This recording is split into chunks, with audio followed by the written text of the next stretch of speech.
Takes the snap. Blitz coming. There's Walker catching it at the 46 to the 50. Still running as he breaks the tackle. 45-40, 35-30, 25-20, 15, 10, 5, end zone! Touchdown! Titan! Delaney Walker putting it on Patrick Chung! And the Titans get a 57-yard score. Get some, 82. Man, did he just... He lowered his shoulder. I mean, he caved Patrick Chung's chest in, and then the speed and the hurdle at the end. Man, what an individual effort. What up, Titan Nation? I wanted to play that. Just, Delaney Walker got retired a Titan today, and I wanted to play that for him and for the fans out there. Delaney was an incredible tight end, one of the best to ever do it for the Titans, maybe the best. We'll ask Cory that when he comes on, what his opinion is of that as well. But we have a special show for you guys tonight. I appreciate you tuning in. Please like and subscribe if you haven't yet. Tighten up that like button, as we say on the Titan Upload Network. And we're going to go on and bring Cory in here. What's going on, man? Not much. Hope everybody's doing well. Yeah, man, I appreciate you coming on the show. I'm glad you were able to make it on. I know you're a busy man. You have a busy day every day, covering all types of sports, but you got to love the gig, though, right? It's got to be a pretty good gig, right? Beats digging ditches, right? Yeah. Right. I mean, look, it's never as easy as everybody makes it out to be. It's called work for a reason, right? Because there's a lot of stuff that goes with it, the bad hours, among them. But I watch NFL football and I get paid, and for that, I'm a pretty lucky guy. Yeah, I do this little YouTube thing and all this, but I think about there's some nights where I'm like, man, I don't have time to put a show together, blah blah blah, and I do maybe 1-2 shows a week. Now I'm part of a bigger network where we have multiple channels doing shows weekly, but at the same time, I think how much work I put in just to doing this, let alone doing a whole job at it. And I think people don't realize. One of the funny things about it is I'm on 2, 3, 4 times a day. So I'm on deadline 2, 3, 4 times a day.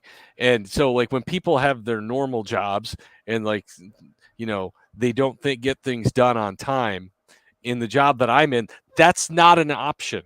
Not getting it done on time is not an option. And so I have a hard time in the real world understanding that. Yeah, that's pretty crazy. Yeah, I mean, when something has to be done, you got to do it. 6:25 rolls around, I got to be I come hell or high water. Yeah. There's something going on in the air. What happens if you're sick? They got a fill-in guy for you? Yeah. I mean, we have Samaria Terry who just joined us. Okay. Yeah, or you just work your way through it. I've been sick on the air plenty of times. Oh, I'm sure. And one question I did kind of want to lead in with real quick. How did you get started in all this, man? Did you go to school? Did you, was it a passion or? Well, I mean, there's a long story and a short story. I'll try to come somewhere in between. When I was in high school, like many people, I wanted to be an athlete, realized I was not a professional athlete. I wasn't even a collegiate athlete. I was a high school athlete like most people. But I loved sports. I mean, and so I knew I wanted to be around sports in some way. And so then I was like, do I want to coach or do, I want to, try to, get into broadcasting, or do I want to try to go do something else? And so coaching was scary because of putting your life in the hands of, say, an 18-year-old or whatever. And so I like to talk. So I decided to go into broadcasting. I went to Southern Illinois University, which at the time had a very good broadcast school. I don't know that it's the same now as it used to be then. And so I got immersed in it from the moment that I got there. And I've pretty much been in broadcasting now since about the fall of 1989, which is a long, long time. And how long have you been covering the Titans now? 2003. I moved here in 2003. That team I covered that first year was the one that lost in New England when it was like -14. I was at that game. It's the coldest I've ever been I grew up in Chicago. That's the coldest I've ever been in my entire life. Was that I spent the whole week in New England that week. But that was a great Titans team. I mean, that was a Super Bowl quality team. I was sad that they did not get there. Quick story, when I first covered that team, and back then the Titans were known for running the football and not throwing the ball a ton. And I went to training camp, and I was at training camp for like 3 days, and I had just gotten here, and John Dwyer was here, and I told John, I said, John, Derek Mason's going to catch 100 passes this year. And he said, on this team, what are you talking about? Are you crazy? I'm like, no.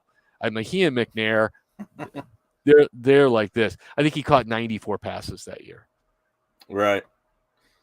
And Derek Mason was amazing, man. And those couple years there, they had some teams that were just unbelievable. I mean, number one in defense, total defense. Yeah. I started watching them when they played in Vanderbilt. I went to a game. They're actually stepped on Eddie George's foot at the Houston's across from the Vanderbilt Stadium. It's a big foot. Right. It was after the game. My mom blamed me for him having turf toe the rest of the year. But yeah, he was letting us in the door, and I tripped over his foot or whatever. And he said, "Watch it, kid," or something like that. But yes, I've been a fan of the team since they got here. Of course, I was a Vols fan before, still am a Vols fan. And I did want to speak about that a little bit. Because I know that's obviously you cover the Vols as well. On your station and everything, but were you at the game? No. Okay. No. What is kind of, do you think the Vols are kind of back at this point? Like, I mean, a lot of people are saying that, and it's that moment where we're finally back. What is your kind of initial opinion on that? Well, I think there's a couple of different ways to look at that. Number one, are you back playing at a level where you can play with anybody in the country? Yeah, you are. I mean, you just showed that. You just showed that. Right. And you're getting better every week. I mean, you beat Pittsburgh, and then you got better when you beat Florida. And then you didn't finish Florida off, but then you played LSU, and you finished them off, and you got even better. And you played Alabama, and you scored the most points on them since 1907. Okay, that's really, really good. So yes, Tennessee is back competing on a national level. Now, are they back year in and year out? That remains to be seen. Can they continue this? I think Josh Heupel has shown he and his staff can coach. That's why I say they keep getting better. That's coaching. Okay, that's leadership, that's culture. And so those are all things that are instilled by the head coach. So I believe they are back competing on a national level. And I do believe they'll be back consistently competing at a pretty high level, but they got to prove it. And it's already paying dividends. I mean, just this win against Alabama, I think I saw on Twitter or something where a guy had committed like a 4-star linebacker or something. Look, you score 50 points a game, guys are going to want to go play for you. I mean, that's right. That's and also, look, everybody goes to Alabama because they know if they go to Alabama, they're going to be a first-round pick, right? That's exactly. The other thing. Can you get guys to the next level? And for everybody who complains about the transfer portal, they could just stick a sock in it, because without the transfer portal, you wouldn't have Joe Burrow, you wouldn't have Hendon Hooker. I mean, you got a bunch of guys who are great players getting a chance to do what they do at the right place now. Doesn't work out for everybody, but that's not on the transfer portal. That's on the individual. You got to know, the place you're in and the chance that you're taking. But the transfer portal, to me, has created some great stories, some great opportunities.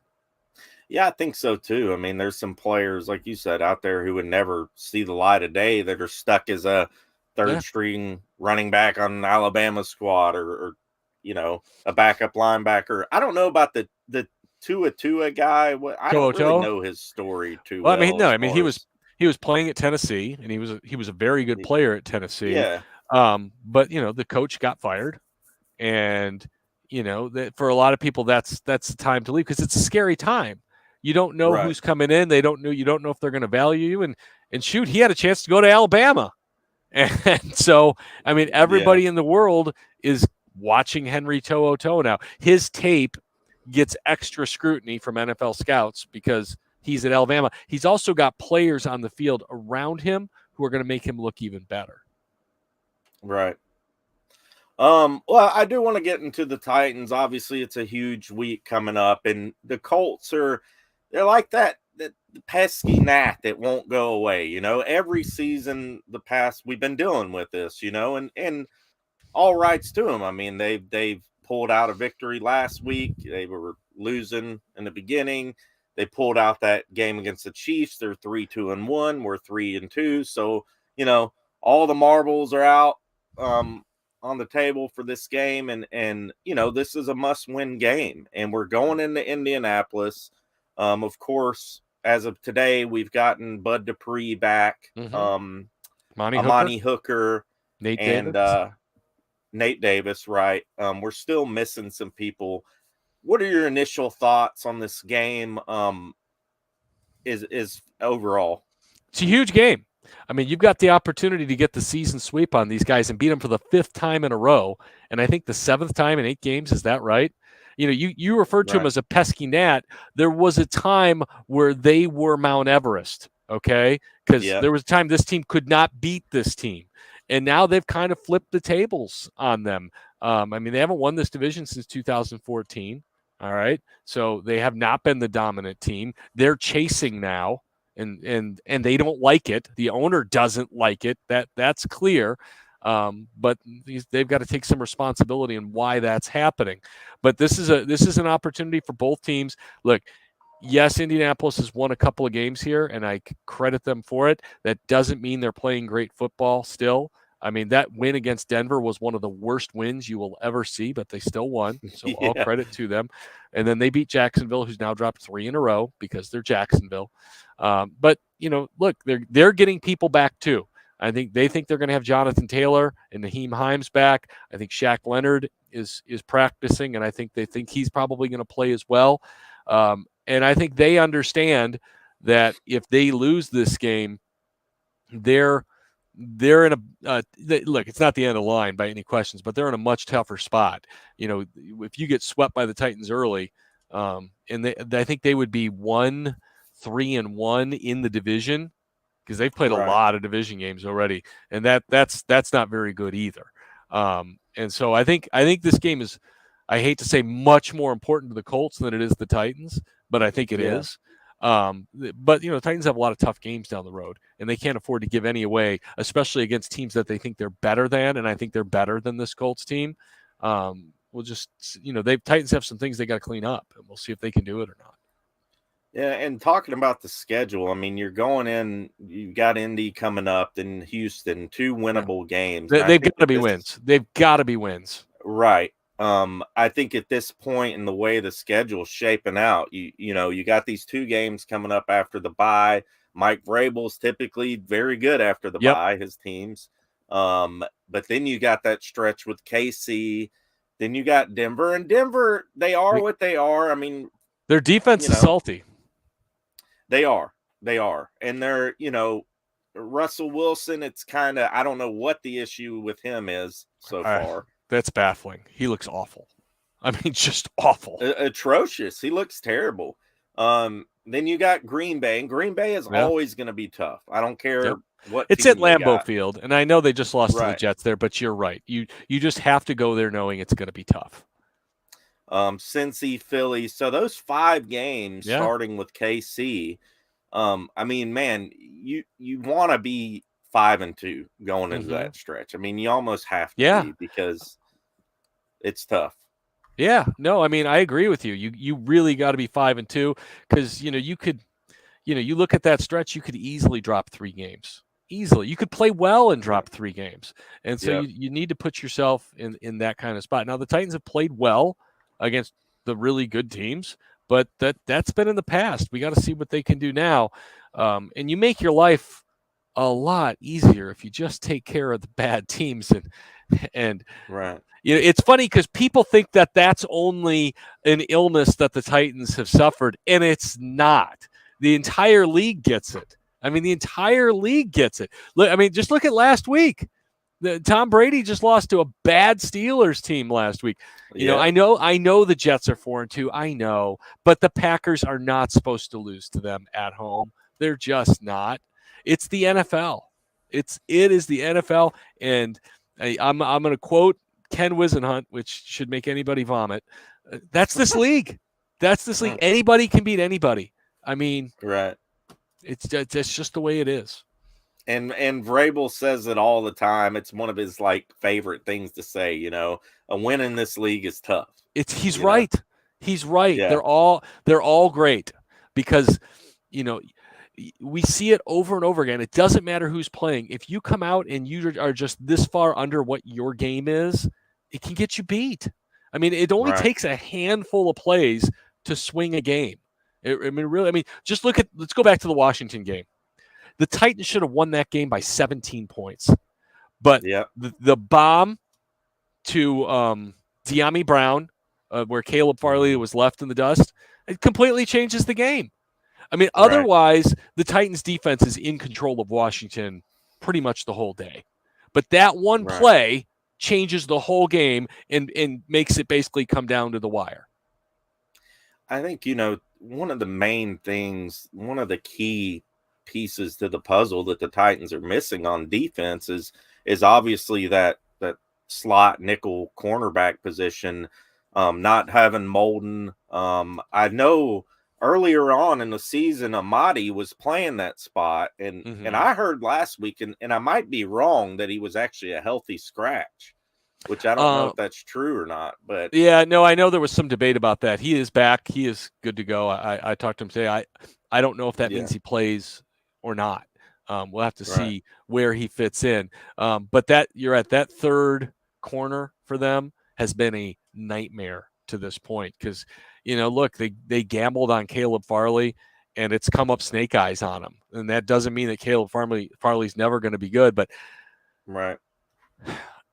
the trust tree has lost a lot of branches there. And I don't know how much we see of him in the coming weeks because to me, he's got a lot of work to do to show that he can be trusted to go out there and not give up 70-yard plays because you can't give up 70-yard plays. Right.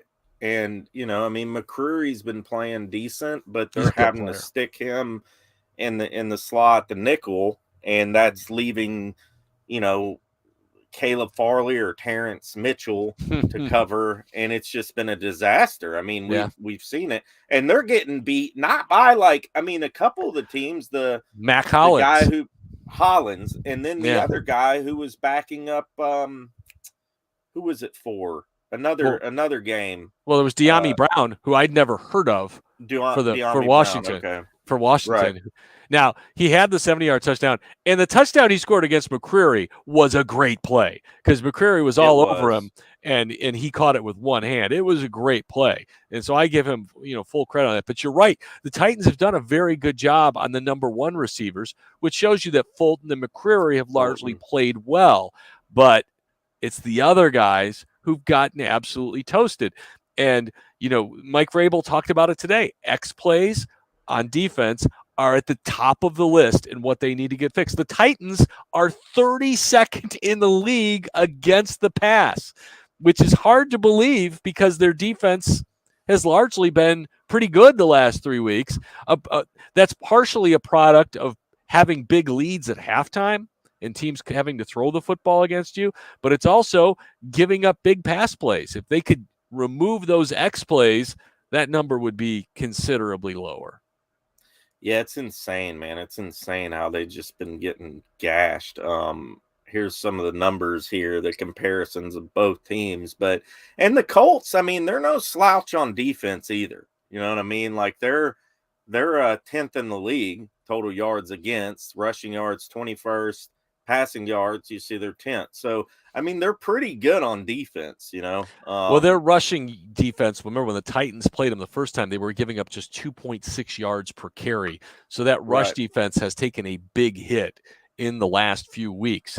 We'll see what it is. They've also haven't had Shaq Leonard those last few weeks, so we'll see what it is there. That's going to be interesting to see how that all comes together. It's kind of crazy. I mean, how the Titans have been pulling out these games, and it's had a lot to do with red zone offense and red zone defense. Absolutely. Was it 13 for 14 in the red zone? That's something like that. That's astronomical. Now they need to get to the red zone more often, but that's Mike Vrabel hammered red zone, and I think it was it third down in the preseason. He just said we played 30% of the game there, and so they're going to work on that extra, and that extra work and extra emphasis has shown itself. The issues they've had in the second half, especially, has been first down. Is they continue to get behind the sticks to start drives, and they can't get out of their own way. But when they get a drive going, and I don't know if that's the offensive line getting going, I don't know if that's Todd Downing getting going, but like once they establish a few things in a drive, they tend to be able to kind of to rip it off. But that just goes to show you, if you can do a few things, some of those little things really well, red zone offense, turnovers, win the turnover battle, don't commit penalties, you can be an okay team and still win a lot of games. Right.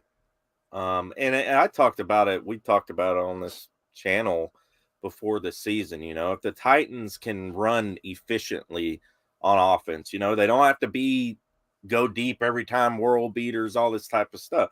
Play their game and play sound defense, they can win a lot of games. So far, with the injuries and everything else. And that's another thing. And we've talked about it till we're blue in the face on Twitter and the media, on all of our, Titans YouTube and everything else.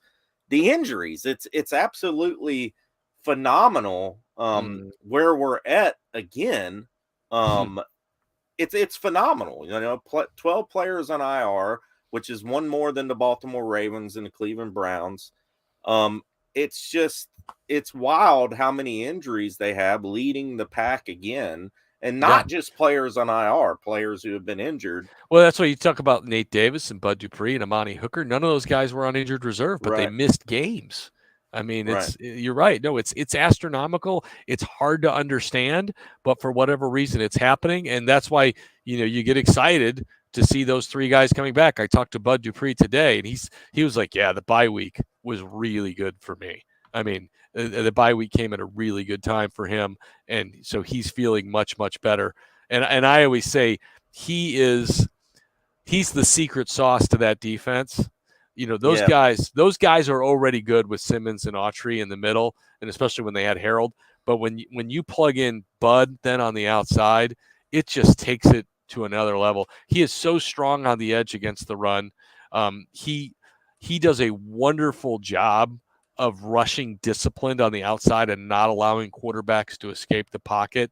He just takes it to another level, and that's why I'm excited. I did a show with Indy earlier tonight when they were asking me about this game, and we're talking about Matt Ryan throwing 58 passes and completing 42 of them. And I say, guys, if Matt Ryan throws 58 passes in this game, the Colts are not going to win, and he may not finish. It's just that simple, because those guys are a holy terror up front. And if you are going to tell them we're going to pass the ball 58 times, Jeffrey Simmons and Deacon Autry are going to kill him. Yeah, that's true. And here's Bud in the locker room today. No, you just gotta, like you said, you gotta disrupt it any way you can. Is it hands up, or is it the hands up, or is it even getting out the ball quicker, getting out the block quicker? Doing scheme things to go out and make sure you taking that motion that they're doing, throwing the ball fast, throwing the ball low, get in the way of that to make sure it's okay. Do what Tart do. That's all you gotta do. Do what Tart do. Do what Jeff do. Go hands up, man up, and team to dominate. So there you go. The guy is a beast, and he does make that line complete. Especially without Landry there. And what do you think about with Landry being out, how have they held up with Oh, Weaver and way better than I expected. I mean, truthfully, yeah. Weaver has given them a lot. 4 sacks, and he's played a ton of football. He has not been a liability. And there's nobody to come in and sub for him a lot of the times, especially, like when Ola went down. What do we have? Wyatt Ray on the field? Yeah. How do you survive that? Well, you survive that because 98 and 96 destroy everything in front of them. That's what, Weaver has 4 sacks, and look, he gets credit for those 4 sacks. I'm not trying to take away anything from him, but who are you trying to stop? Okay. Are you trying to stop 99? Or are you trying to stop 98 and 96? He gets one-on-one Right. battles. All right. He gets one-on-one battles because of those guys. He's got to win them, and he is. That's huge, but there's a difference. All right. And so those 2 guys have allowed them to absorb some of those injuries. And that's been one of the big stories of this season for them, is how good those 2 guys are and how much they have made up for in the injury department. And how fun is Teair Tart, man? Just watching him play. It seems like this season he's even stepped it up even more. Oh, he's gotten better every year improved. he's been here. No, Yeah. look, and the thing that I think gets lost because you see him jumping up in the air and dropping back in pass coverage and knocking down the ball. He is one of the strongest guys that they've got. And, Yeah. We can talk about defensive linemen all over the league. 98, 96, 93, 90. What they do really well is move the offensive line a yard back and hold their spot. They hold the spot. They don't get moved off the spot. Nobody moves Teair Tart off the spot, okay? And you don't have to make the play to make the tackle. Or make the tackle to make the play, all right? Talking to Big T, the defensive line coach, a week or so ago, he was talking about the game Jeff played in Indy the first time around. He said, I don't know how many tackles or sacks he had, but that might have been the best game he's ever played because he was so disruptive inside that he just wrecked everything Indianapolis wanted to do, whether he was making the tackle or not. And you better believe they're going to be, double teaming and triple teaming. That's the great thing about having Dupree back too. Yeah. Is, they're going to have to count for him. And Danico Autry is amazing. That line has potential. If Dupree can stay healthy, that's been the issue, Well, look, going into the season, we thought with those 4 guys and then Weaver coming off the bench and Adaney coming off the bench, we thought that this could be a top 5 defense. And look, they're 32nd in pass defense. There's no way around it. But judging by what I've seen with those guys up front, I feel like had Harold and Bud been here and healthy, they would have been every bit of it. I think it's to a point, if you can get Molden back, if you can get somebody competent to solidify that nickel spot where you can throw McCreary outside. Obviously there's going to be plays that he gives up. He's a rookie, but I think he's very capable. I don't worry about Roger McCreary. I don't worry about him. Yeah, he's going to get beat once in a while. He's a good tackler. He's a competitor. Right. He's smart. Roger McCreary is going to be a Titan for a decade. He's a good football player. I think the one thing that happened in this offseason that we don't talk about that hurt this football team because of Farley and because Elijah Molden's been hurt, Buster Screen's retirement hurt this team. Okay, because Buster Screen was a guy they were able to roll out there and be safe with. He was a veteran. He could do it. They could put him out there. He could start. He could come off the bench. He could do whatever they needed him to do and not be a liability. They don't need that guy to be great. They need him to not be a liability. And so far, that guy's been a liability. And so, Elijah Molden got better as the year went along last year. I don't know how good he's going to be when he comes back. He's missed a lot of time. I saw him in the locker room today. He's looking that. Look, the more you see a guy in the locker room, the closer he is to coming back. So I think Elijah's getting close. But again, I'm not ready to say Elijah's back. Put him out there for 4 quarters. It's good. He's going to have to practice some. he's going to need a few weeks to get his feet underneath him. And you've got this game with Indy, and then you've got Houston. All right, that to me is kind of the 2 weeks where it's got to happen because you're going to need him after that. Right. And like I said, I mean, Amadi was playing that position first couple weeks. I don't know if maybe this week they throw Amadi back out there and put McCreary outside. Couldn't hurt. I mean, the only thing I worry about Ugo is he's like 5'8", right? Right. And Pittman and Pierce, they're big, tall dudes. And if they try to isolate him, I mean, because they may try to. I mean, I expect them to high point Alec Pierce 5 times in this game because the Titans have shown they have a hard time defending that. I mean, Mac Hollins killed him on it. So I would expect that in this game. And obviously Amani Hooker was playing lights out before he got hurt. Look at what they paid him. I mean, that tells you how well he was playing. Yeah. Yeah. I mean, he was playing at a darn near a Pro Bowl level. So having him back is obviously it's hugely important. Yeah. Especially against tight ends.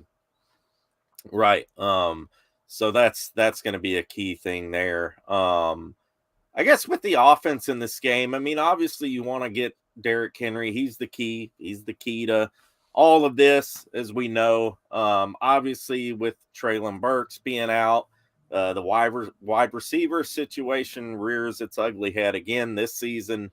Not a lot of guys out there getting separation and things like that. What do you think of? I kind of want to go to Downing here. Like, how do you think has Downing's play calling improved these last couple weeks and being able to deal with the lack of, I don't want to say talent at that position, but just I mean, look, you lost Treylon Burks. You lost your first round pick. That's a big loss. You lost Kyle Phillips, who you thought was going to play a lot of football for you. So you lost 2 of your top 3-4 guys. I mean, that's a lot. That's a lot. Yeah.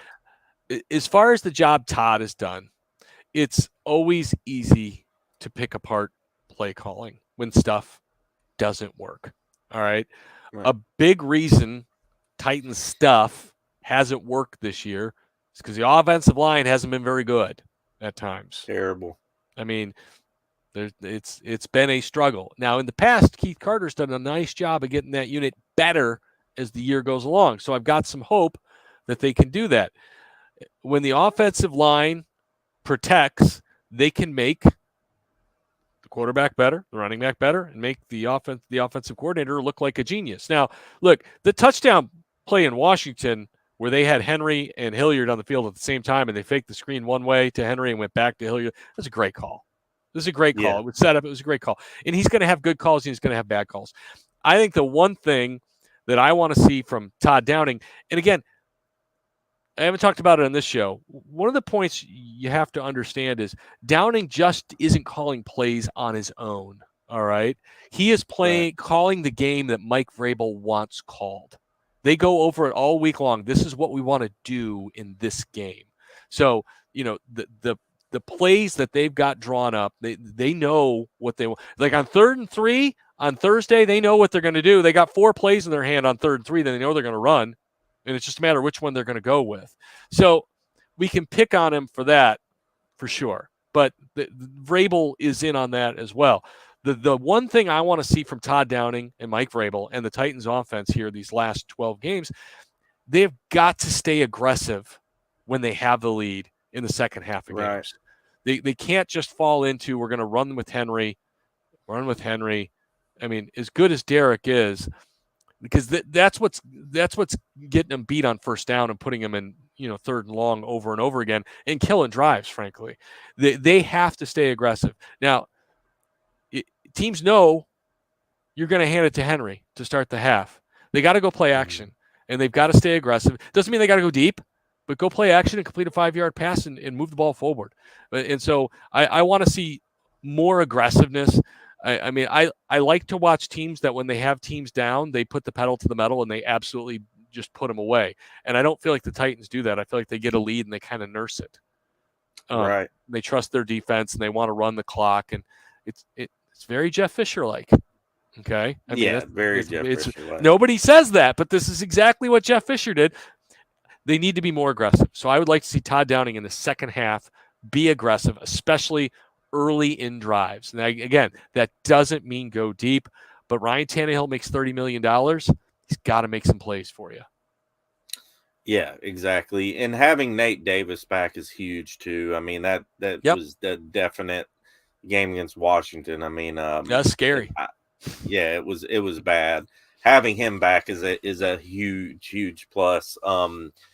Hopefully this line and I noticed that about Keith Carter. His lines it's like last season. They did get better as the season went on. Luan got better as the season went on.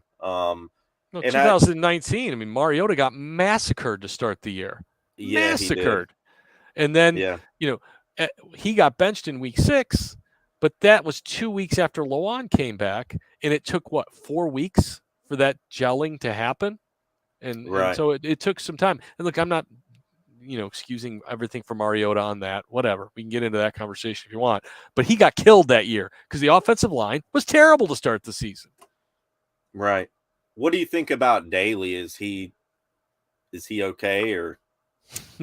Well, did he look okay in Washington? No, he didn't. He's going to have to get a lot better. He is. Right. I mean, they've got LaRaven Clark, who they signed. I asked Vrabel Monday if they were considering flipping Dylan Radins back out to left tackle. Yeah. I mean, that was his position in college. You didn't think – I mean, I know why you moved him to guard because maybe you don't think he's truly a tackle, but you had Petit Frere, who you like and who's done pretty well, and you had Juan. So you were thinking, okay, he's never going to play. All right, but we can have him play guard and do okay. You got 12 games to go. So who's your best option at left tackle with 12 games to go? That's what I'm interested to see, and I was at locker room today. I didn't see practice, and I wouldn't be able to tell you what I saw if I did because we're not allowed to. But I would have been interested to see because he's been only taking guard reps since the season started, to see if he starts taking tackle reps again. Because and look, maybe with Keith Carter for a season, Dennis Daly gets good enough, but they get 12 padded practices a year. I mean, there's only so much you can do with these guys.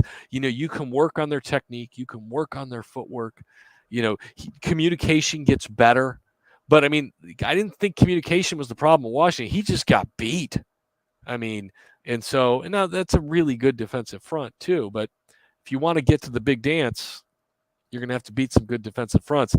And I don't know. I just don't know. I would like a better option there. I think somebody chimed in that he's good for one game, and I would agree with that. If you can bring him in at guard or tackle for a game, you're okay. But for 12 more games, he's got to be a lot better, or you're going to have to keep tight ends and backs in to help him out. Otherwise, you're just going to get Tannehill killed.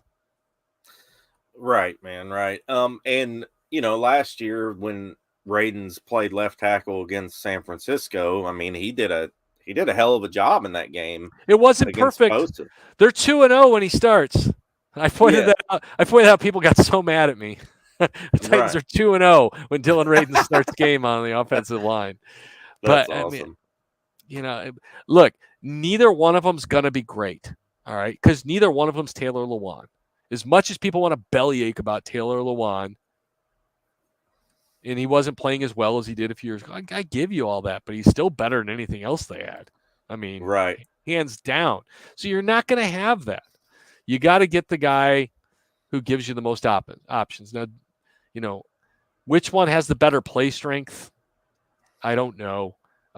Which one run blocks better? I don't know. I don't think either one of them is going to be great in pass protection, but we'll see. We'll see if that change happens. I don't know. I'm curious. Have you seen McMath up and around? No. In the locker room and stuff at all? No. And when we talked, he's a while out. Yeah, and when we talked to Vrabel about him, he said there's a chance they get him back this season, but it doesn't sound like he's coming back anytime soon. So, I mean, we're in week 5 or week 7, so maybe that's one of those 8 to 12 week injuries where they can get him back in December or something like that. But I do think it's interesting because it's a long-term injury for sure that they did not make a move during this bye week to bring in a receiver. I did find that really interesting. Yeah, I think it was a fractured hip from what I. Wow, that's remember. bad. Yeah, that's bad. I thought it was abdominal, but fractured hip is terrible. Yeah, something I'll have to go back and look, but I know what it was. I think it was a fractured hip. I remember looking up the timeline for it. I was like, man, there's no way that guy's going to be back in time. I guess one thing, I'll let you go here in a minute. I appreciate you coming on, man. And thanks to all the people in the chat tonight. Y'all been awesome tonight, and please tighten up that like button if you haven't yet. I appreciate you guys commenting and everything. You guys make this channel and network what it is. So if they have any questions, I'm happy to answer them. Yeah, please. If y'all have any questions for Cory, please put them in the chat, and we'll definitely ask them. One day I kind of wanted to switch gears. I know you've covered the Titans for a long time, and you've been in the locker rooms for years and years and years. You've seen a lot of these guys. Heck, you might even become friends throughout your time with some. What are some kind of more of the memorable moments that you've had? Or maybe I should put it like, who are some of the players maybe that you got to know maybe a little better than others, or maybe more on a personal level? Well, I'm proud to call Eddie George a friend. Eddie did the color with me for years on the Titans preseason game, so we got to be relatively close and confidants of each other and talked a lot. And so that's been a relationship that I really valued, because it was when he played, I talked to him some, but then it was when it was afterwards, when I really got to know him and see what he was all about. That was great. I mean, that was great. Eddie's one of the most interesting people that I've met. Kevin Carter is an unbelievable guy.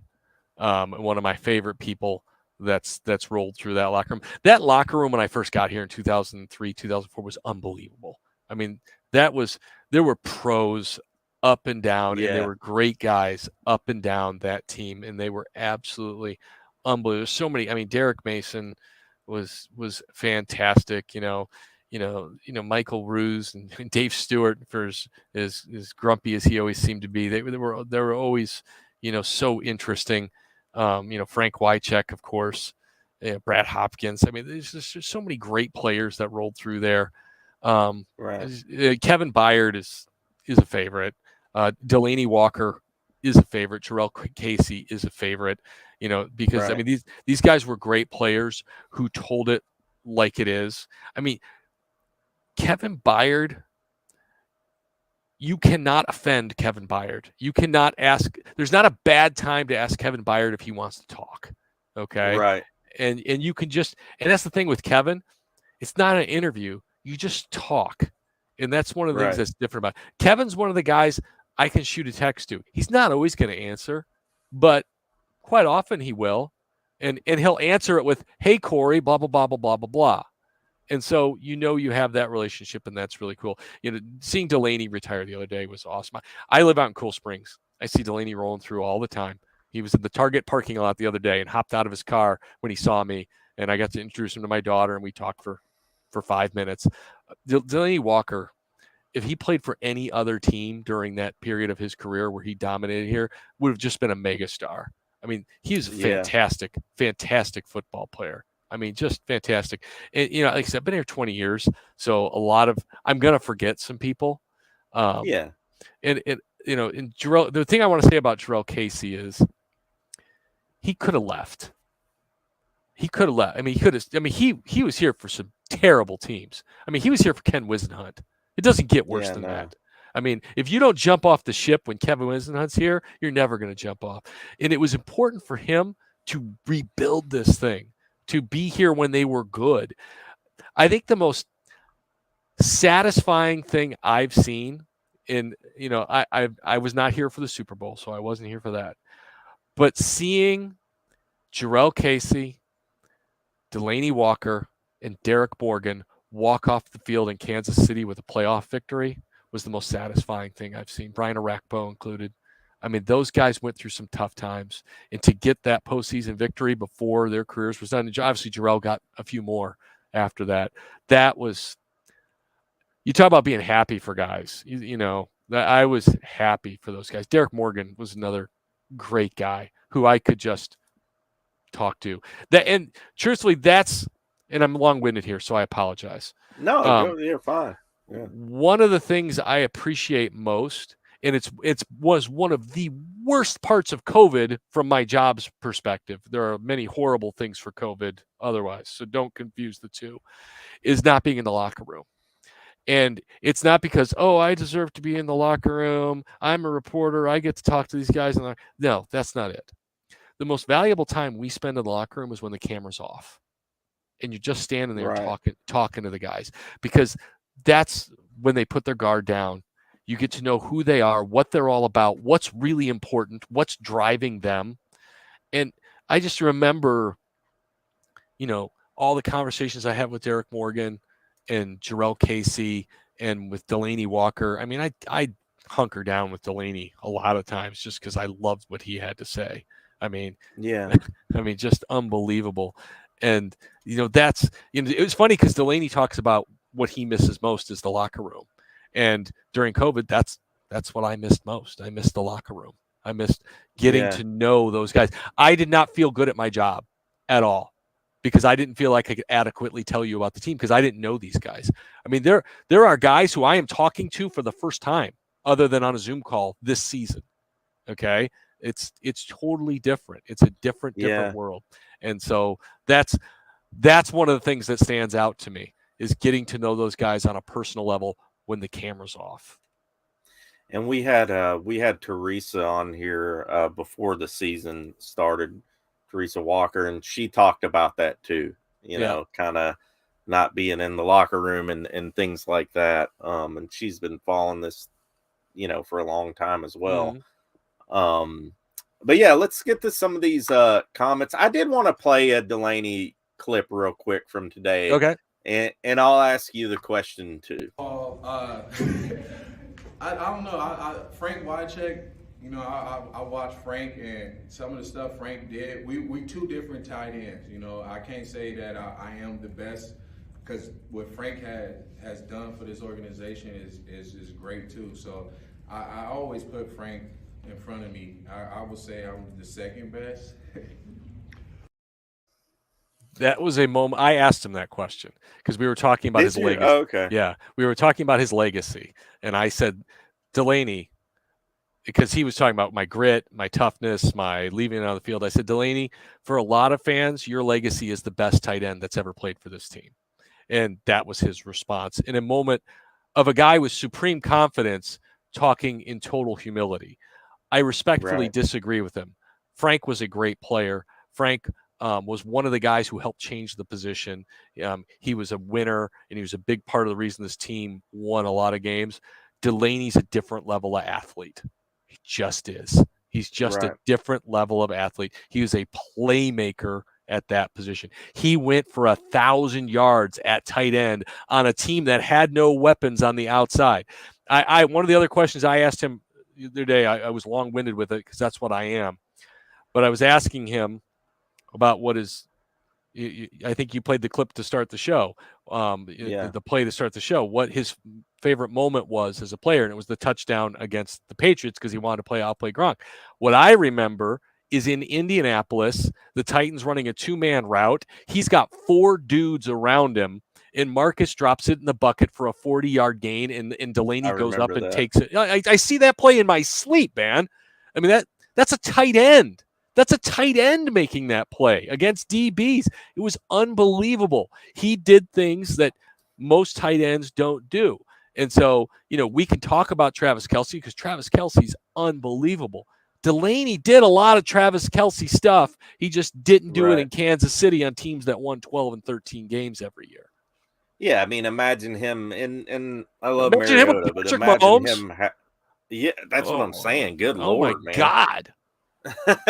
He Yeah. would have been Well, to me, he's the best ever.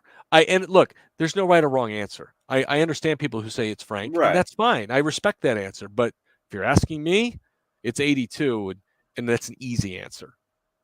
Yeah, a lot of people, the argument is with Frank. Obviously, he was here in the beginning. He had it was Eddie, Frank, And Steve. and Steve. Yep. And then you had Mason, but they were He the came three, on. right. And if Wycheck was the guy that Steve relied upon. I mean, if he needed a first down, Wycheck was there. He was kind of part of that toughness trio or whatever,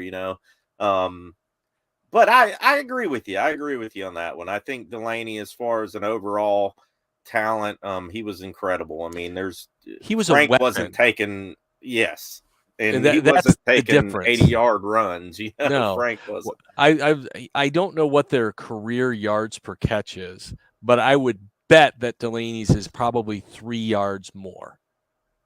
It is. Okay. Somebody actually, I think maybe on A to Z this morning they were talking about that. Okay. I think Delaney's, it was 3 or 4 yards more. I'm going to guess he's probably over 11 yards per catch, and Frank is probably in the 8s, something like that. That's just my guess. And look, it was a different offense, and it was a different thing, but the guys could do different things. And Delaney could run after the catch. You remember that game against Dallas here? It was a Wisenhunt year, so they got absolutely dump trucked that day. DeMarco Murray went for like 900 yards. But Delaney caught a pass in the middle of the field, had like 3 defenders hit him and bounce off, and he turned around and raced 40 yards for a touchdown. I mean, he had all the DBs chasing him, and they could not catch him, and he's a tight end. It's unbelievable.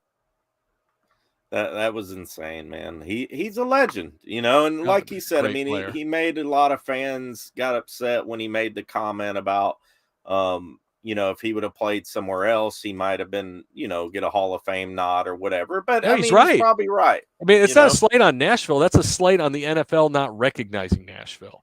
I mean, right. What did Taylor Lewan say? There's not 31 teams in the league. There's 32. I mean, and he's absolutely right. If he played anywhere else, he wouldn't have been in 3 Pro Bowls. He would have been in 4 or 5. And so, I mean, that's just part of the deal. And, the only way, there's a handful of teams in this league who haven't won a Super Bowl, and the Titans are one of them. You got to get in the club. Yeah. And I think a lot of he wouldn't have wanted to retire as a Titan if he didn't love the organization. He's still a big Titans fan. Huge. Can't go to the games because he says he gets too fired up. Right. So there you go. And he lives here. You know what I mean? So it's he's awesome. I'm happy for him. I hope one day maybe he does get. I don't know if he's got the good enough numbers to make the Hall of Fame, but it'd be nice to see him get mentioned. But there's a lot of guys who get snubbed. Yeah, I mean, I think he'll probably be like Eddie and Derek, and he'll get in, and he'll probably make it past the first vote or two, and then he'll have to be a guy who gets in on the Veterans Committee. I mean, that's the difficult talk I've had with Eddie is. I said, you're probably going to have to wait for the Veterans Committee. I said, but I think that they will recognize you because they understand your importance to this city and this organization that the average voter just doesn't understand. Right. I do want to get to some of these questions. We got some questions in the chat here. Paulie D, Love You Blue, says, hey, Cory, do you think we will make a move before the trade deadline? I would say no, but you never know. I mean, J-Rob has not been afraid to make moves. Now, he's given away some assets that hasn't always paid off for him. But, maybe they look at that left tackle spot because, look, Taylor Lewan's not going to be on this team next year. I mean, he's not. And if they get a guy available to them who can be a long-term solution to them at that spot, maybe they take a look at it. They've stood pat at wide receiver to this point. You would have thought the bye would have been the time to make a move. And like we've talked about Will Fuller forever, and I think Deshaun Jackson just signed with somebody's practice squad. I would think if they wanted one of those guys that they would be they would be a Titan by now. So I don't know that I see them making a move at wide receiver. I think they like what they've got if it's healthy, and they got to get it healthy. Right. There's been a lot of stuff going around about, of course, Carolina's wanting to trade their entire team. Yeah. What do they want? 2 1s for Christian McCaffrey?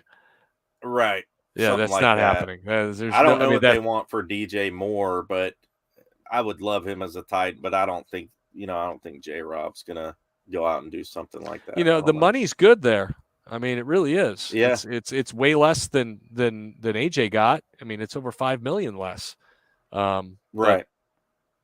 Yeah, and $6 million for this year, and I think it's 15 or 16 for next year. So I mean, I would love to see DJ Moore as a Titan. I think he'd fit well with us, but he blocks well too. I know fans don't like that, but he does. Yeah, and that's what they love. So, Titan Fox says, Cory, what do you think about the change of first half offense from Downing last year to having Tim Kelly assisting this year? You are very analytical. Love to hear your opinion. The Tim Kelly edition is interesting, and I know a lot of people give him the credit for all the Titans' opening drive success. And I can't tell you that Tim Kelly's got anything to do with that. I see Tim Kelly working with tight ends out on the practice field, but I do think Tim Kelly's a smart guy, and he's on the staff for a reason. So I think he's adding something to what they're doing. But I mean, I don't see. I mean, I haven't seen the success in the passing game, that we thought might come, because I thought coming into this year that they needed to take their passing game to the next level, and by that I mean they needed to throw it more, and I don't mean a lot more, but like 4, 5, 6 times a game more. And it's like what I'm talking about for the second half. I think they need to come out and not be afraid to go play action to start halves. And start second half, start drives in the second half, and get the ball down the field. So, I don't. I'd love to be able to answer that for you, but I can't tell you, what that is. And I feel like I'd have a better answer for stuff if there was an offensive line that was actually protecting the quarterback on a consistent basis. Yeah. And do you think it's a matter of the other team's game plan changing and we're not adjusting? Is it a matter of we just suck on offense in the second half? Like what? Look, I went through the Washington game, and Washington's front on defense is really good. Just imagine it with Chase Young, okay? I mean, they've got Allen and Payne and Sweat. Those guys are good. Right. And I know we all think Washington stinks, because they do stink, but they got players, just like everybody else has got players. And those guys are good. And so, was the Titans' offensive line good that day? No, it wasn't. And guess what? When it's 1st and 10 to open the second half, what do you think is going to happen when the Titans' ball first down is going to be?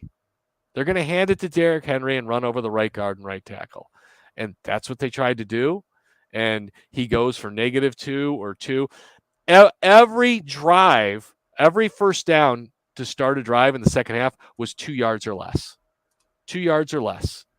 A lot of them were negative because they could have been a penalty or Derek got dropped for a loss. They had that bizarre play where Tannehill seemed to roll out into the defensive lineman, or was that the Colts game? Or whatever it was. It was bad. That was the no, I think that was the Washington game. That was the Washington. It was was a first down play. It just didn't make any sense. And so they've got to find a way to get positive yards on first down to start drives. And I just think they have to stay aggressive. And I don't know if that means play action or if it means just going in the shotgun and saying, hey, we're going to throw it at you. We know you're going to come out here with 9 guys up in the box, but we're going to throw it. So you may want to change personnel. I think they need to be more aggressive. And I would lean on Tim Kelly for that, because I think Tim Kelly can draw up some pass schemes. At least he did for Danny Amendola last year. And he's not even in the league anymore, and I still think he's going for touchdowns against the Titans. Yeah, that was insane. You mind getting a few more? You mind? No, fire away. All right, great. Alex says this is kind of a broad question, I guess, but Yep. your opinion on Vrabel. I was actually going to ask you about that too, like as far as him as a coach and to the media as well. Look, he can be a salty guy. There's no question about that. Some of it's genuine, some of it's an act. Blah blah blah blah blah blah blah. It is what it is. I think the most important thing is he's an excellent head coach. Okay, Right. he knows all the rules inside and out, just like Fisher did. I mean, he knows the rules better than the officials do, and I think that's one of his frustrations. You saw with that email is that he knows the rules. He knows situational football when it comes. He's ready for virtually all of it. And with his team and with his staff, many of the players improve, right? We see guys get better as the season goes along. So I think he's an excellent head coach. I think he's also a good teacher. So he's able to work with guys one-on-one and teach as well. And I think that's important to him too, where a lot of head coaches don't do that at all. And he does that. Philosophically, like I said, I don't think he's about squashing the opposition as much as I would be, because look, Right. we've all watched teams come back over and over and over and over again. And so I would just be about putting teams away a bit more, but that's just a philosophical, difference. His rosters haven't been perfect. They're certainly not as bad as some of the ones we've seen here. But I think we are lucky here that the Colts passed on him for Josh McDaniels.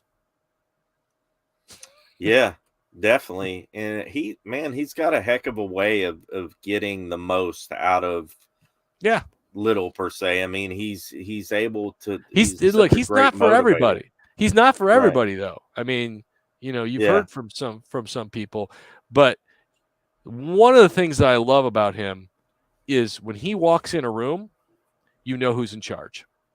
Right. All eyes go to him. The first box you check on head coach is leader of men. Right. He X's it, checks it, fills it in. I mean, he is leader of men without question.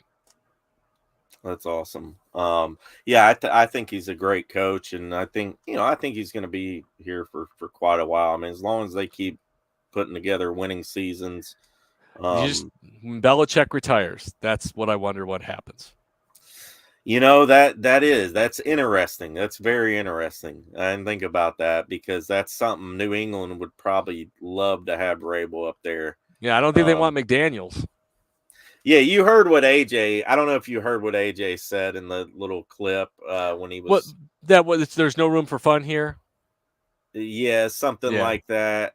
He's got the Belichick thing going on. He said something. He said that there's no room for fun. It's all business. Look, I don't think that's true. It is business. You're expected to do your job. You're expected to practice. But I see him joke around with guys out there on the field. I mean, I've seen it. But you're expected to know your job and do your job. And it is a Belichick thing to say the fun is had on Sunday when you win. And that is absolutely true. Because, good God, one of the things that made me vomit the most ever covering the Titans was having to listen to Zach Mettenberger talk about how he was just going to have fun. throwing for 250 yards is not fun when you lose by 4 freaking touchdowns. It's not. Right. There's nothing fun about getting your tail handed to you week in and week out just because you're going to go out there and throw darts. Okay? I mean, so if that's what you want in a coach, that you're going to go out and have fun, and look, AJ's a great player, so don't mistake that. AJ's a great player. That's why I said Vrabel's not for everybody. Not every coach is for everybody, but I think that statement was a little. Look, when you get $25 million from a new team, you're pretty much going to have your way with things. They're going to let you do what you want. And I think that's what AJ's enjoying right now. And good for him. Right. He leveraged the Titans and it worked. Yeah. Yeah, I agree. I mean, he's probably a little slided too, but yeah, and they're 6-0, they're winning. If they were losing, he probably wouldn't be saying any of that. But he wasn't saying that when he was struggling with depression and the coach stood by him each step of the way. exactly. Stood by him 100%. Al Pierce, longtime viewer of the channel, longtime friend. He says, "Why are we playing Swaim instead of Hooper and Jig?" Al, can we add Michael Great Pruitt? mystery. Can we add Michael Pruitt to that as well? Who's now with the Atlanta He scored Falcons? a touchdown last week. He did. The simplest word for this is trust. They trust him. They trust that he's going to be in the right spot. They trust him to block. Hooper is not a good blocker. He's just not. And I know fans get sick of hearing that, but at the tight end position, it's really important, especially like Hooper snaps are way down, and there's a reason for that. All right. And it's because tight ends are having to stay in to help pass protect more. He can't pass protect to save his life. So the only thing he can do is go out and run routes for you. That's going to cut down on the times you can put him on the field. All right. Because he's a liability in the run game or in pass protection. And so his snap, so people are like, why does he only have 5 catches? Why isn't he out there more? Because he can't block. And blocking is a big part of that position, especially when your offensive line is struggling. Now, Chig is another story. I look for Chig's snap count to go up. I think in 3 years, we're going to be talking about Chig as one of the predominant tight ends in this league. I think athletically he's got it. I think mentally he's got it. I think he can be a playmaker. I loved that pick. There were 2 guys going into the draft that I said the Titans had to put the X on and go get. He was one of them. And so I have big hopes for him, and I have big hopes for him the second half of the season. I think you'll see a snap count go up. Yeah, Chig's exciting to watch, especially. You know who he reminds me of? Delaney Walker. Yeah, that's a good comparison, and they talk and stuff. He was talking about it in the press conference today. They asked him about Chig and stuff, and then Chig had the answer about the cats today. I thought that was awesome. I saw you tweeted about that. We had Chig on TN Nation last week, and we talked about cats with him. And so that one, I was in the locker room, and I saw all the dog shirts, and I saw one cat shirt, and I said, Chig's going to wear the cat shirt, and there he was in the cat shirt. Yeah, but I'm a cat person, too. Did you hear his answer about why he likes cats? I did. I can't remember exactly what he said. He said a dog will like anybody. You have to earn a cat's respect. And I thought that was good. I love cats and dogs, but cats are easy. And that's why we got cats, because cats are easy. And when you go out of town or whatever, you just leave food out and they're good. Yeah, you don't have to worry about, asking somebody to watch them and all that stuff. Let's get to a couple more questions and we'll wrap it up here, man. I appreciate you. Ashton says, I have a question. When we get the ball first on Sunday, we need to play action the first play. Yeah. And I'm not going to disagree with that. I'm not going to disagree with that at all. Sounds like a good plan. Now they've done that. I remember they did that against the Bengals last year in the playoffs, and it didn't go real well because Tannehill drilled one to Jesse Bates. And so he was looking for Julio Jones. So you got to be smart with it. But I think, look, you got to go to the line of scrimmage and see what they're doing. But they're going to be looking for Derrick Henry. There's no question about it. How about this? Instead of going play action, you got Henry on the field and you split out 5 wide. All right? That'll throw him for a loop. Yeah. Do something different, anything. Let's see here. I had one more question. Oh, this is a pretty good question. Why doesn't Tannehill call more audibles? It is a good question. And it was one that I was going to actually ask today. Like, what is the process for him being allowed to change plays?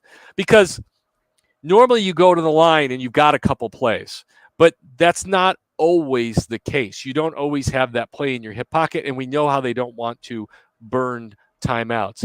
But I agree with you that there are times, I mean, we're watching on TV. We see 9 guys in the box. And you're like, why on earth are you running into that? Now, there have been Titan offensive lines that have been good enough to do that, okay? I mean, when they had Kevin Mawai and Eugene Amano and Michael Ruse and David Stewart, and who's the other guard then? Leroy Harris and some other guys. They were able to run into a 9-man box or an 8-man box and do it because they were dogs and they could just go. They don't have the dogs right now, so it's on Tannehill, I think, to check out of some of those plays, but it's also on Todd Downing to understand, and Vrabel as well, the limitations of what they have up front, and they have to be prepared for it. And they have to say, because you have to put your guys in position to succeed, right? And you also have to be in position to protect them from a bad situation. And I think that is something that they can do better in the second half of the season. We'll get to one more here. Ashton says the question of the day: when do you think it'll be Willis time? It's a big question. It won't be this year. All right. Yeah. Look, I thought this year we would see Willis packages where he would get on the field for 2 or 3 plays a game, and maybe not at quarterback, maybe splitting out somewhere as a decoy, but maybe coming in at quarterback and moving Ryan Tannehill. He could be in the backfield with him. He could move out to wideout. And I especially thought you could see Malik Willis in the red zone, like inside the 10. Like if you're at the goal line and you've got Malik Willis, Derrick Henry, Hassan Haskins, and Chigakonkwo at the H-back, you got options. You're huge. Right. You're huge. You're fast, and you got options. And so I thought we would see that. But guys, they're 13 of 14, so the red zone is just fine. Depending on how this year goes, and depending on how Malik Willis progresses in practice, the Titans have a question to ask themselves. Right. I always go back to this: the Kansas City Chiefs. They had Alex Smith. They won 12 games, and Alex Smith had his best career year. And you know what they did? They drafted Patrick Mahomes because they said, as good as Patrick Mahomes is, he's not good enough to get us over the hump. And Patrick Mahomes went and won the Super Bowl. And so do the Titans look at Ryan Tannehill after the season? We have to see how the season play out and say, as good as he's been for us, as steady as he's been, as durable as he's been, as many games as he's won, he's not getting us to the big one. And we believe this kid can be that. I don't know if they believe that or not. That's the question. That's the question that has to be answered after the season is, have we seen enough from him to believe he's the guy to take us to the promised land, or do we still believe Tannehill is that guy to take us to the promised land? And I think I think that question should probably get answered this year. They can save over $20 million in the cap by waiving Tannehill after the season. So, it's a real consideration, and it's important to see that he's a great kid. Okay. And he came along a long way in the preseason. He made a lot of progress in a short period of time. That doesn't mean I think he's ready. I have no idea. I would like to see him get on the field, and not like for a drive, but I would like to use his athleticism. I would like to see them creatively use that. They may not want to risk it, because you don't want him to get hurt and then you don't have a backup quarterback. But I'd like to see him get on the field for a play or two. I'd like to see them use that. Yeah, like a package here and there on a, Again, how would you like to see one or goal line or something? Him, Henry, and Hilliard in the backfield. I mean, you got options there. Yeah, and this was MB's question. He said, do you think we'll see more of Henry with Hilliard on the field together? It looked good on that one play, right? I mean, it looked really good. And the thing that Hilliard gives them is greasy speed. I mean, and there's no substitute for speed, and they don't really have it on the outside. So he is their big speed weapon. I do think they need to find more ways to incorporate him on the field. And hell yeah, because everybody's looking at Henry. We saw that. And so you use Henry and you get the speed guy the football and let him go. I think it would be foolish to not have them both on the field more together. And we'll end it on this last one from Titans Fox. He says, if Tanny wins the Super Bowl, do we keep him next season? If Tanny wins the Super Bowl, they're going to build a statue of the guy. So, yeah, he'll be here next season. I agree with you there. I mean, they would be – you'd have to. You'd have to. Yeah. So, yeah.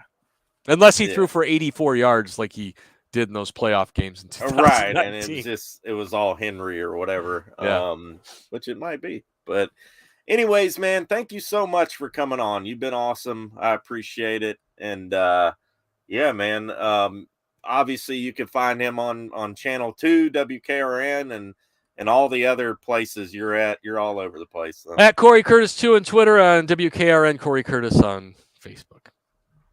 Yeah, man. Thank you, man. Have a good evening. I appreciate it. All right, everybody enjoy the game this weekend. And that is Cory Curtis. We appreciate his time and coming on the show. He's awesome. You guys see he's awesome. He's so easy to talk to too. It makes it so easy. And he's been around here for a long time. He's been doing the broadcast here. Been on the news here for a long time. He knows a lot of the ins and outs of the organization, the players and things like that. You heard him talk tonight, how he's become, kind of close with some of these guys and stuff. And, if you go to work every day and these guys are around you, and what a cool job. Right. And he also talked about how it is a lot of work, it's not just all, just watching football and giving opinions all the time. It's actual work. And I do appreciate you guys in the chat. We'll go another 5 to 10 minutes. We'll get to some of your comments. Sorry, I haven't been able to get to your comments like I usually do, but having a guest like him on, we wanted to kind of pick his brain and get a lot of what he had to say out there too. So we do appreciate him and his time, and big shout out to WKRN as well for having him on their channel. Let's see here. Ashton Fiddler says Cory Tannehill can't turn the ball over, and we need to try to avoid penalties as well. What else we got here? Titan Fox says Omaha. That was the old Peyton Manning thing. Let's see here. Awaken to the eternal.com. He says Tennessee can no longer tell defenses what they're going to do when it comes to running the ball and successfully do it. They are not that physical up front. That day is gone. Yeah, I agree, man. The offensive line has been the main issue, right? I mean, they've been the main problem. When your offensive line is not protecting your quarterback and, not protecting in the run game, not making blocks for you, it makes everything impossible. It makes everything impossible to work. Now, in the first half, they've been playing pretty well. They've been, protecting Tannehill pretty well. It's in the second half is when we've been having issues. So if that's something they can fix, and hopefully having Nate Davis back is going to be a huge plus. It's going to be a huge plus to this team, and it's going to be a huge difference from what it was last week in having Radens. And Radens doesn't play guard. He played left tackle in college. Thought he did decent for what happened. Ashton says we need to win these next 2 games. Yeah, I think they're must wins too, buddy. I definitely do. When you go into that stretch, and then we've put the schedule on the screen a few times here. You go into that stretch after you got Indy and Houston, which are winnable games. You would love to be 5-2 going into KC. You got KC, Denver, Green Bay, and Cincy, and Philly. So those 5 games are very tough. And yes, Denver has not been great, but their defense is really, really good. And they're not any slouch. I mean, they're not a slouch. I mean, they're not just going to be a pushover, I don't think. I think Denver's still going to give you a tough game just because their defense is so good. But you definitely want to be 5-2 going into that KC game. And you want to at least go 2-3, 3-2. You got to win at least two out of those 5, if not 3. If you're 5-2 and you win 2, that leaves you at what? That gives you 4 losses, and what are you there? 6-4 going into the final stretch. So you could end up being, 10, 11 wins. You got to at least win 2 out of those 5 or 3, preferably 3. You want to go 3-2 during that stretch just to show that you're a decent team, preferably. So it's going to be tough. It's a tough part. It's a brutal schedule coming at that point. I do appreciate you guys, all your questions and comments and everything. Y'all been awesome during this whole stream. We appreciate it. He says, no worries. It's awesome when you have guests on. Maybe you can corner Zach Bingham in the future. Yeah, I'm not asked Zach. I know I had we had a day show last week, so we didn't get a lot of viewers during the day. We get a lot more at night, but I had Austin Stanley on last week. And yeah, maybe I'll ask Zach to come on. Rossi loved the show tonight. If we can fix the O-line, we'll be unstoppable. I agree, man. I agree with you there. Our first half offense has been amazing. It's our second half that's been crappy. If we can fix that and fix the O-line, then yeah. MB says, unfortunately, I'm more worried about us playing bad teams and playing good ones. Yeah, I mean, Titans play down to their competition. None of these games are pushovers. We have to go all out every week. Yeah, none of these games are, especially with the injuries that we've had. We are not like massive favorites in any game because of the injuries that we've had. So that makes every game tough. I mean, we're clawing and digging out to win these games. Even the games we're supposed to win makes it tough with these injuries. But we got Dupree back, we got Hooker back, we got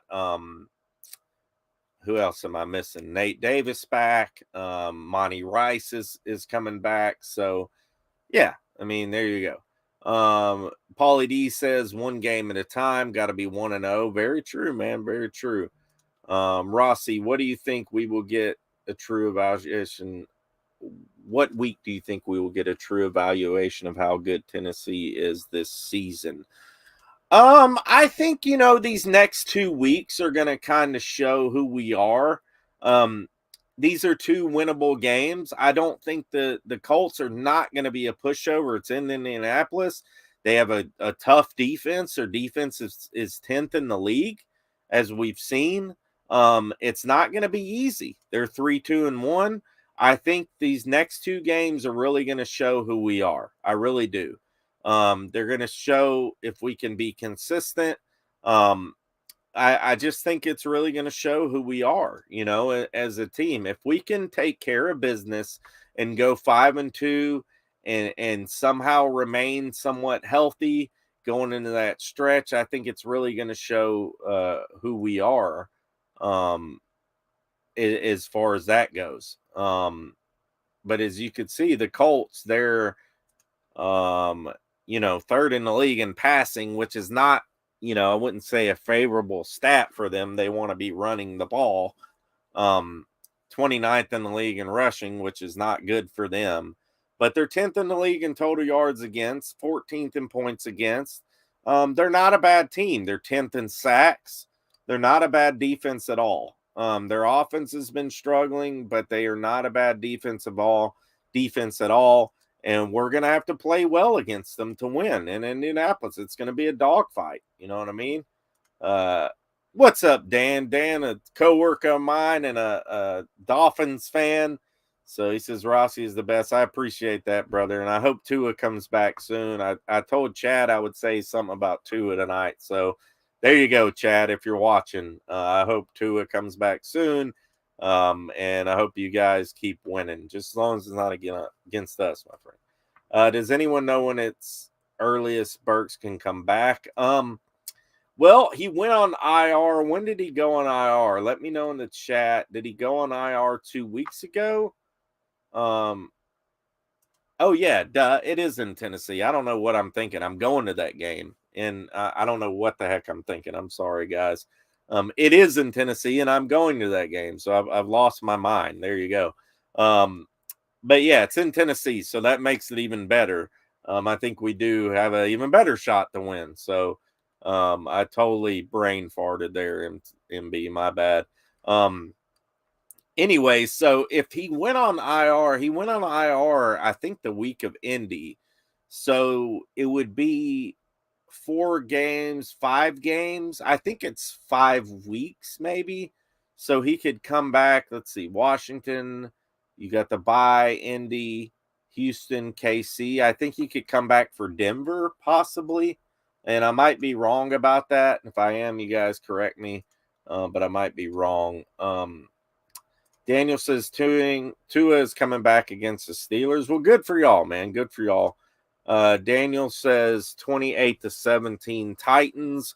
I hope you're right. I'm going to be there. So that would be awesome. Hope Tua comes back this week. My number 2 fantasy, my 2 wide receivers are the Cheetah and the Penguin. Yeah, I know. I think I'm playing you this week, Fox. I think I'm playing you. 45-10 DBS 2000. I hope you're right, man. I hope we can we never have a comfortable win as Titans fans, right? We never do. It's insane. It's good to have Amani Hooker back. That's going to be a key thing here. It's good to have him back. This is what he said today in the locker room. Yeah, it feels good. The process, it sucks because obviously after a couple of weeks you do start feeling a little better, but then again, you wake up in the morning, you're not feeling a little right, but it's just a little lingering effect. But, I'm great to be back out there, happy to be back out there with my guys. Definitely. And then also seeing, the Tua thing happen, you see him come back a little too early, obviously you didn't want that. And you didn't want me to have any more setbacks to prolong my return time. So they did a great job of just making sure that I was ready to go and make sure I was healthy. Good team, fast team. They didn't have the running backs last week, but we're anticipating that they're going to get them back and they'll continue to run the ball. But we do got to be aware of, Ryan throwing the ball as well. You were able to. So there's Amani Hooker. He was actually talking about Tua and in that situation there. So it's awesome to have Hooker back. So we'll see what happens there as far as that goes. We'll get to more of your comments here. Let's see. What do you think, Farley? Man, I think he's terrible. It's hard to judge him. I wouldn't say he's terrible, but I just think he hasn't had the reps that he needs for whatever reason. I think he's just going to be a slow developer, and he's been thrown into the fire because we need him. We need somebody at that position. If Amadi can play back at the nickel position and play it like he did the first couple games of the season, we can move McCreary to the outside, and that solves our problems. Now, McCreary's going to get beat some, but he's not going to give up the plays that Mitchell and Farley have been giving up. I just don't think he's going to. I think if you got McCreary on the outside, that gives you an awesome 1-2 punch with Fulton and McCreary. And then you could put, I would say Amadi should be playing the slot like he did when he was healthy. So hopefully with him coming back, they can put him in there. Now, with Molden, they're still saying that it's going to be a little while. It could be another couple weeks. So hopefully, getting Molden back is going to be key. And like Cory said, Molden hasn't played in a while, so it could take him a little while to get back into the swing of things, too. But yeah, so we'll see what happens. Paulie D, Molden is our missing link in the defensive backfield. The sooner we get him back and Dupree stays healthy, I like our chances going forward. I agree with you too. I think, like I said, right now is just having somebody we can plug in the slot instead of having to put McCreary in there. You could see in games, the slot wide receivers aren't doing much because McCreary's in there. Imagine having him on the outside, and that's the missing key. You're right. You're hit the nail on the head, Paulie. You're exactly right. But yeah, I think that is the missing key. He has to miss 4 games, so the bye. Okay, so he could come back for Denver, right? Let's put that graphic back up here. If he missed, I don't know if he was available in the Indy game, and you guys let me know if I'm wrong. So he could come back. Let me take the comment off so we can see it. He could come back. Let's see. He missed Washington for sure. So Washington, Indy, Houston, KC, then he could come back for Denver. If he missed Indy too, you're going to Indy, Washington, and he could come back for KC. So either KC or Denver. You guys let me know in the chat if he missed, if he was on the IR, if he was on the IR for that game. So I appreciate you guys. Make sure and hit the like button if you haven't yet. We'd like to at least get the 30, 40 likes tonight. But you know, it's still been a great show, and I'll get to some more of your comments since they're still flowing in here. I do appreciate it very much. I know my mom was watching tonight. If she's still watching, give a shout out to her. She is a massive Titans fan, a massive Tennessee fan. She's so happy about us winning against Bama, and it's good to see because she's the one who got me on to football. She is the reason I'm such a fanatic because she is too. So she simmered down a little bit, but she's still pretty nuts about football. So that's what I love about her. We need Molden back. Yes, we do, my friend. The Cardiac Titans, but with Hooker and Dupree back, it might give us hearts a rest. I hope you're right, my friend. I hope you're right. Farley was already a project. We drafted him, missed the rookie season, but he really couldn't afford to. Yeah, you're right, man. I don't think putting our corners 15 yards off is helping their cause. I don't either, and it's always been an issue. Farley is a bust, a first rounder. It needs more time. Trade him or anything. Yeah, I mean, you might be right, man. Yeah, I mean, but he was hurt the whole first season. So, you know, it's basically his rookie season now. So that's the question, James. Do you give him more time? Do you give him another year because he was out the whole first season, kind of a mulligan? I don't know. You know, I don't know. Jags almost swept the Colts. I hope we dominate the Sun. I hope we do too, man. I really wish we would come out there and just dominate them and just put it to rest and just show who is the best team in the AFC South. It's us. Go out there, run Henry, run it down their throats, and just dominate the game and have a comfortable win. Not this last second. You know, we come out in the second half and we play like crap and we play not to lose. We need to come out there and make a statement this Sunday. We got Dupree back. We got Nate Davis back. We got Hooker back. Let's come out there and make a statement. Let's make a statement and beat this team comfortably, at least by a touchdown or 10 points. Now, it's the Colts, so it's hard to do that. It's always a close game, and that's what I expect. I expect it to be down to the wire. Probably that type of game, but I hope it's not. I hope we can come out there and make a statement.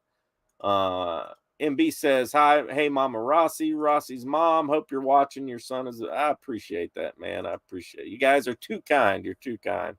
He says, then remember, Farley played 1 year of corner. He was converted wide receiver. That's true.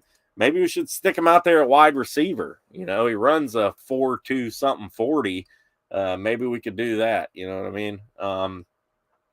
Anyways, guys, that's going to be it. We got an hour and a half tonight. That's kind of our mark. I do appreciate you guys so much. What a great show.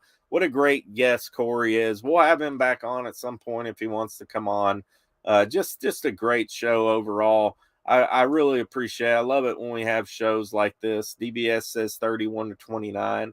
Hey, as long as we win, I don't care what the score is, right? A win is a win. It's tough to get in this league, like Mike Vrabel loves to say. So as long as he wins, that's all that matters. We'll end it out on one of my favorite comments by Delaney Walker here. We'll kind of end it on that and take us on home. Thank you guys so much. Tighten up that like button. And go follow the Power Hour, Titans for Life, Titan Upload. We're all part of the Titan Upload network here. And we do appreciate you guys so much. It means the world to us that you guys sit here and watch us babble on about football. So tighten up, you guys. We'll end it on one of my favorite Delaney Walker comments. Recircle this game. This is just another game. We ain't worried about it. I'm going to tell you again, man. They were who we thought they were. Y'all can crown them if you want to crown them. Still got to play football.